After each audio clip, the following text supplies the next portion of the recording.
What's up, friends? Today I've got some small modification to do to the bike. Let me go show you what I'm gonna do.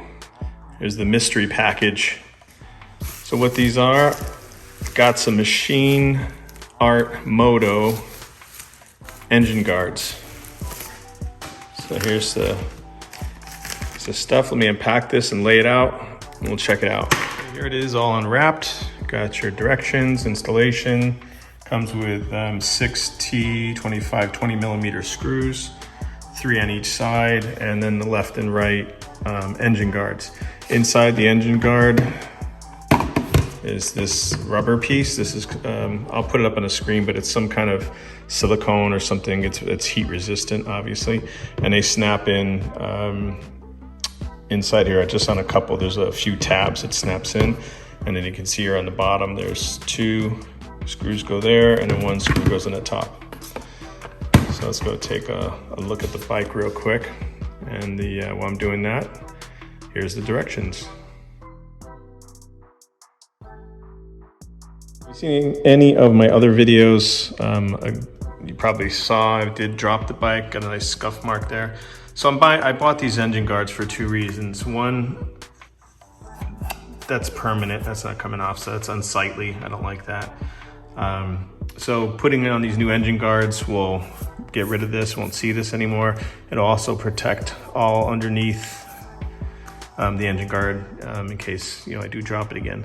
I'm planning on doing more parking lot slow maneuver practice, and when you do that, there's always a chance of dropping the bike. So.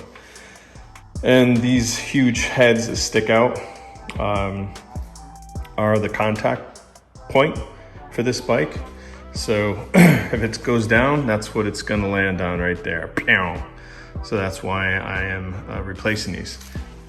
So the screws, again, there's 1 here, and then there's gonna be,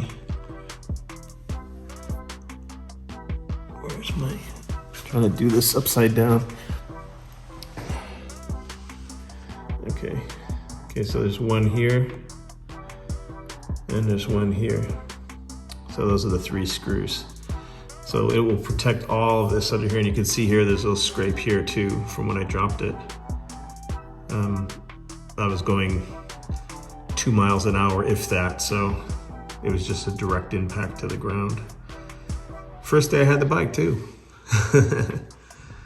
So let's get to it. I'm not going to film each part because I only have 2 hands, so I'll do my best to show you, but it's a pretty easy install. Basically just remove this here and put the cover on, screw it in. That's basically it. Okay, to get this job going, the tool I need to get those screws out is pretty cool. It's included with the bike, and it's actually in the bike. So I'll use the key fob. Hey, right there. Get down here. There's the, okay, turn that. Open up the back seat. Whoops. There we go. And you just need this guy right here. So this side here is a Phillips screw head. Pop this out, and then you got your, there you go. So I can just put this in here. Let's go ahead and get that squared away. Okay, and then I think I can do this with 1 hand. So let's go down here and insert, and let's get this first screw out and see what we're dealing with. I've never taken these off before, so surprise, surprise. Let's see what's in here.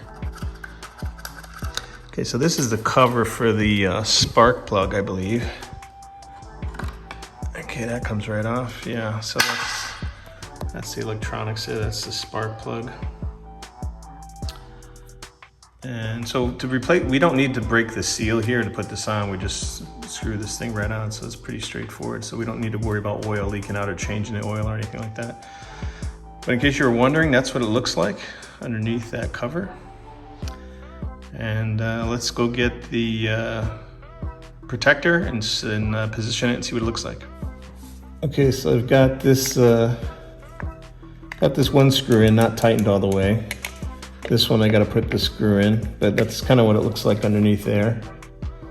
So you can see it's protecting the hole underneath of the head here, so that's pretty cool. Okay, so now I got both screws in. They're not tightened. I just made sure they threaded and they're holding this on. So let's just move up here. And the top screw is in there too. So that's basically what it's going to look like. And the only thing I don't like about these, now that I'm comparing them, I'll show you. So this is the original spark plug guard. If you see here on the top, it has this whole ridge that goes across the top here that hides or protects all the wiring electronics underneath it. Whereas this one is just open. So you can see, I don't know if you can see the difference. From the top you can. See, so this has a very broad top part that protects all the wiring.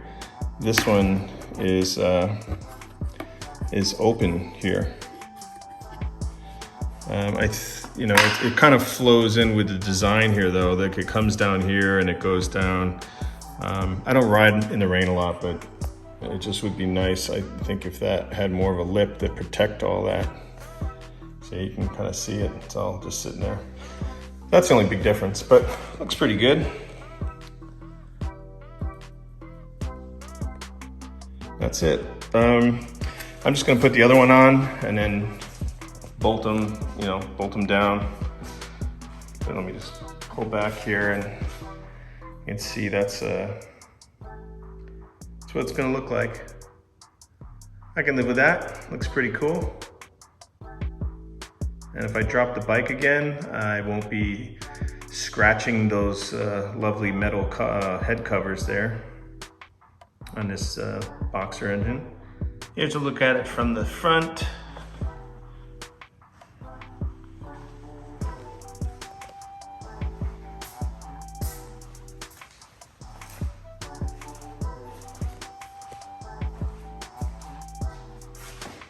That's what they look like from the top. And that's it for today. So hope you enjoyed that and gave other people some insights for those that have boxer engines that didn't get engine guards or covers. For me personally, I wouldn't get engine guards like the bars. I don't like those. Like if I had a GX, I'd get those. It kind of fits the whole theme of that kind of bike, but this bike is sleek.